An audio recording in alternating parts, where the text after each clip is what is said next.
हे mister नुमाली miss और Bakhtawar drama काफी ज्यादा नेटफ्लिक्स वाली फीलिंग दे रहा है क्योंकि यहां पर चल रही है अब इन्वेस्टिगेशन। बख्तू हमारा भाग गया और एक ऐसा कैरेक्टर भागा है मतलब जिसकी अपनी कोई पहचान नहीं। यहां पर वो फौरन से अपना भेस बदल के बन सकती है बख्तावर। वही हुआ मतलब लेटेस्ट एपिसोड में। अब यहां पर नेक्स्ट एपिसोड में कैसे इन्वेस्टिगेशन क्लियर होगी, बख्तू कैसे पकड़ा जाएगा। आज की एपिसोड में भी बहुत सारे फजूल सीन्स थे जिनको हम डिस्कस करेंगे इस वीडियो के अंदर। नेक्स्ट एपिसोड में होने क्या वाला है, इन सभी क्वेश्चंस के आंसर मैं आज के इस वीडियो में करने वाला हूं। फिर जल्दी से वीडियो को लाइक कर दें, सब्सक्राइब का बटन भी दबा दें, साथ में बेल आइकन का भी, ताकि हम स्टार्ट कर सकें बहुत ही सुपर डुपर रिव्यू। तो चलें आगे बढ़ते हैं।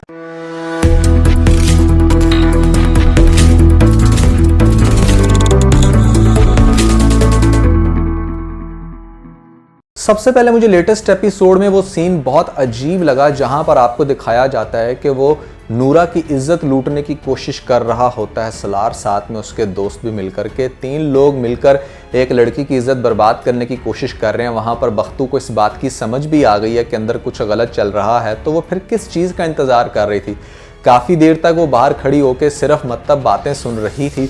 यहाँ पर कभी जा रही थी कमरे की तरफ तो कभी वापस। अभी वो सोच ही रही थी, लेकिन बात करने का मकसद ये है कि उसको तो रोला डाल देना चाहिए था। आपने उसको क्यों दिखाया कि यहाँ पर वो कुछ भी नहीं कर रही। जिस टाइम अंदर बहुत ज़्यादा शोर की आवाज़ आती है उसी टाइम वो जाती है दरवाजे की तरफ और वहाँ पर निकलती है नूरा बाहर। अब नूरा जिस टाइम बाहर निकलती है ना, यहाँ पर आपको एक बहुत ही स्टूपिड सीन दिखाएगा जिसकी लिटरली मुझे समझ नहीं आई। नूरा बाहर निकली है, पीछे है उसके यहाँ पर सलार भी उसके पीछे था और साथ में थी बख्तू। अब बख्तू उसके साथ जा रहा है और साथ में भैया सलार भी, दोनों पीछे पीछे भाग रहे हैं। एटलीस्ट उस पॉइंट पर तकरीबन सलार भी पहुंचता है जहां पर खड़े होकर उसने छलांग लगाई। अब उसने छलांग लगाई, उसका दुपट्टा आ गया हाथ में बख्तू के और सलार नीचे जाकर बड़े आराम से सबसे पहले फ़ोन करके ये भी अपने दोस्तों को कह रहा है कि तुम जल्दी से रूम जो है वो साफ़ कर दो, क्लियर कर दो। और उसके बाद यहाँ पर वो बड़े आराम से मतलब चला जाता है उस पॉइंट पर जिस पॉइंट पर दिलावर बाहर जाकर देख रहा है। घर से बाहर कैसे गिर गई, मतलब बिल्कुल वो रोड पे गिरी है क्योंकि ये घर से बाहर निकले हैं और रोड वाली साइड पे मतलब आपको दिखाया गया नूरा को गिरे हुए। तो वो क्या मतलब यहाँ पर छलांग लगा के उड़ती भी गई है घर से बाहर रोड पे, क्योंकि इनके घर तो काफ़ी बड़े होते हैं, इनके तो लॉन बहुत बड़े होते हैं। चलो मान लेते हैं भैया वो कोई भी एंगल होगा। इसके बाद आपको कैसे दिखा दिया गया कि ये सब कुछ करने के बाद वहाँ पर सलार भी आ जाता है और वो ये शो कराता है कि जैसे वो भी इनके साथ था, जबकि भैया ये तो ऊपर था, ऊपर से नीचे आके कॉल्स और कॉल्स के बाद बाहर रोड पे। और ये सारे माजरे में सिर्फ बख्तू वहाँ पर क्यों खड़ा रहा दुपट्टा पकड़ के, किस चीज़ का कर रहा था वो इंतजार। एक बड़ा ही वियर्ड सा सीन था यहाँ पर। मुझे लिटरली इस सीन की समझ नहीं आई कि नूरा कहाँ पर गिरी, नीचे वाले ऊपर कहाँ देख रहे हैं, टेरेस कैसे बनता है वो। चूंकि जितने भी आप बड़े बंगले देख लो, यहाँ पर घर होता है, फिर उसके आगे एक बहुत बड़ा लॉन होता है, लॉन के बाद आपको आगे जाकर कहीं दिखाया जाता है बाहर रोड। तो कुछ समझ नहीं आ रहा इस सीन में क्या चल रहा है और यहाँ पर बख्तू आखिर इतनी देर दुपट्टा पकड़ के क्यों खड़ा रहा, मेरी समझ से बाहर है। फिर सबसे मजे की बात देखो कि जिस टाइम इन लोगों ने बख्तू को देख लिया, क्या बख्तू ऊपर से नीचे आते हुए कोई भी नहीं उसको पकड़ सका। इनके घर में इतने सारे गार्ड्स होते हैं जो कि बड़े आराम से बख्तू को पकड़ सकते हैं। घर तो वही था ना, बख्तू मतलब गया तो गया कहां से, इनके घर से बाहर कैसे निकल सकता है, जबकि सब लोगों ने देख लिया था उसको छत पे। तो इतने गार्ड्स होने के बावजूद, दिलावर के होने के बावजूद, सलार वहां पर था, किसी ने भी बख्तू को आखिर क्यों नहीं पकड़ा। बहुत ही स्टूपिड सीन है। अच्छा, फिर अगली बात की यहाँ पर समझ नहीं आती कि जिस टाइम भाई तू घर आया है यहाँ पर आके तू सबसे पहले अपना भेस चेंज कर। तुझे पता होना चाहिए कि तेरे पीछे इन्वेस्टिगेशन करती पुलिस भी आ सकती है या यहाँ पर वो दिलावर की फैमिली भी, क्योंकि उन लोगों ने तुम्हें देखा।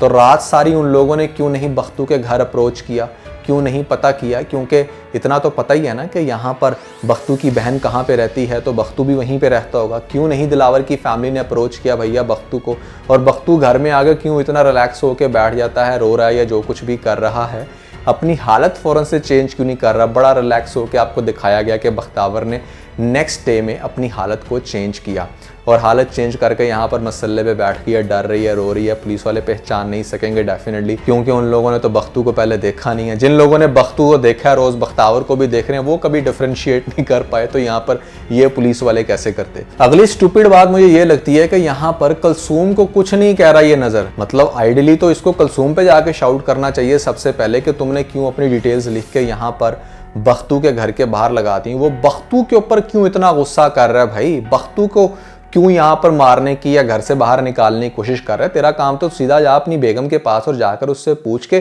तुमने अपनी डिटेल्स क्यों लिख के रखी हैं यहाँ पर बख्तू के घर के बाहर।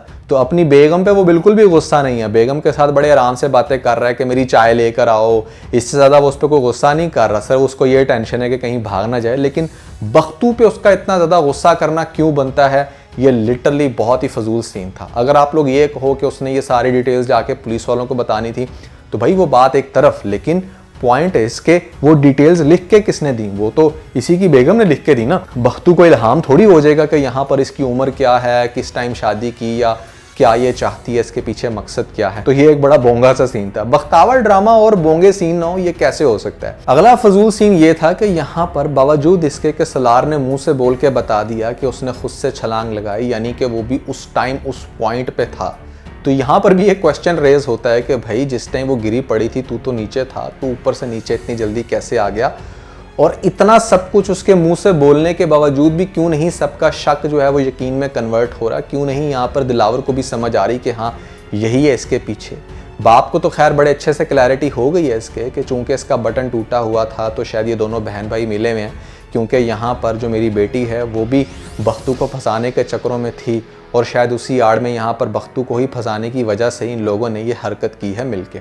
तो बाप अगर सिर्फ अपनी बेटी पे शक करेगा, हुरिया पे, फिर तो ये बड़ा ही फजूल सीन होगा, लेकिन अगर वो साथ साथ अपने बेटे की भी खचाई करता है नेक्स्ट एपिसोड में, जो कि एक्सपेक्टेड है, तो फिर ये जस्टिफाइड हो। तो हम डिस्कस करते हैं कि यहाँ पर इस इन्वेस्टिगेशन को कैसे फुलफिल किया जाएगा, कैसे पता चलेगा इन लोगों के बख्तू कौन है। तो भाई मेरी गट फीलिंग है कि यहाँ पर आपको उसी पुलिस वाले को वापस आते हुए दिखाया जाएगा जो एक्चुअली में बख्तू को जानता है। जब वो आएगा यहाँ पर आकर वो देखेगा कि इस तरह से ये केस चल रहा है। नूरा तो हमारी मरने वाली है नेक्स्ट एपिसोड में, जब नूरा मर जाएगी नेक्स्ट एपिसोड में तो दिलावर से क्वेश्चन होंगे। दिलावर भी मीडिया को यही कहेगा कि नो डाउट के मेरे मुलाजिम के ऊपर सब लोगों को शक है, उसी को मुजरिम ठहराया जा रहा है, लेकिन जैसे इन्वेस्टिगेशन कंप्लीट होती है तो उसके बाद ही हम कुछ कह सकते हैं। हुरिया और सलार की सही क्लास लेगा उसका बाप कि तुम लोगों को मैंने समझाया भी था कि इस तरह के पंगों में मत पड़ो, इलेक्शन सर पे हैं, अब मैं क्या दूं लोगों का जवाब। उसको अलग से टेंशन पड़ी हुई है। अब मुझे शक इस बात का भी है कि शायद हुरिया के बाप ने ही पैसे दे के डॉक्टर को यहाँ पर नूरा को जान से मरवाया, क्योंकि अगर नूरा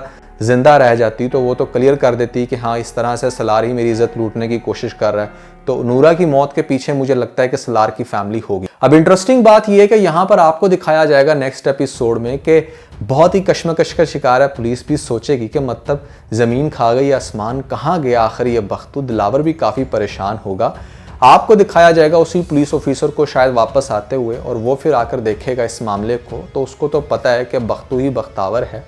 तो वो ये कॉन्सेप्ट हो सकता है क्लियर करे, या फिर वो ये भी करेगा कि बख्तावर को अप्रोच करके कहेगा कि तुम्हें एक दफ़ा बख्तू बन के सामने आना होगा, don't worry about the custody, मैं तुम्हें किसी भी किस्म का इस तरह का टॉर्चर नहीं होने दूंगा क्योंकि मुझे पता है तुम फीमेल हो, लेकिन अपने हक के बारे में बोलने के लिए तुम्हें एक दफ़ा उसी रूप में खुद को लाना होगा। तो उस रूप में आने के बाद यहाँ पर हो सकता है कि फिर पुलिस वाला बुलाए दिलावर को, और फिर यहाँ पर बख्तू अपनी सारी सच्चाई बताए कि उसने क्या देखा, और बजाय ये कि ये लोग उस पर शक करें वो बता देगी कि भाई मैं तो एक्चुअली में लड़की हूँ। तो इस तरह से ये मामला क्लियर हो सकता है, ये इन्वेस्टिगेशन होगी क्लियर, जिसके बाद आपको दिखाया जाएगा कि सलार का बटन टूटना और उसकी बॉडी लैंग्वेज के साथ साथ बहुत सारे दूसरे घर के हो सकता है सीसीटीवी कैमरों की भी फुटेज ली जाए, जिसके बाद क्लियर ये हो कि उसकी मौत का जिम्मेदार एक्चुअली में कौन था। क्योंकि बख्तू तो फॉर एनी रीज़न नहीं हो सकता, क्योंकि बख्तू तो लड़का है ही नहीं, वो तो है ही लड़की। तो लड़कियों को तो भैया ये सेफ साइड होती है कि उनके ऊपर वैसे भी शक कम, और ऊपर से ये तो खुद से लड़का बनी फिर रहा था। तो ओवरऑल ये रहा भैया मेरे अकॉर्डिंग रिव्यू। मुझे लगता है कि कुछ इस तरह की स्टोरी चलेगी। आप लोगों के अकॉर्डिंग क्या होगा कॉमेंट्स में मुझे ज़रूर बताइएगा। साथ में आप लोगों को बताना चाहूँगा कि भैया हमारे व्लॉग्स अब प्रॉपर आ रहे हैं मिस्टर नुमान व्लॉग्स चैनल पे। लेटेस्ट व्लॉग भी सुबह लॉन्च होगा, जिसमें मैंने आप लोगों को बताया है कि यहाँ पर किस तरह से मैं वीडियोस बनाता हूँ। इस वीडियो का एक शॉर्ट भी हमने लिया है, उसके अंदर काफ़ी इंटरेस्टिंग वीडियो होगी। अगर आप लोगों ने नहीं देखा मेरा लेटेस्ट व्लॉग तो ऊपर लिंक मिल जाएगा, जल्दी से लिंक पे क्लिक करके वीडियो देख के अपना फीडबैक मुझे ज़रूर दीजिएगा।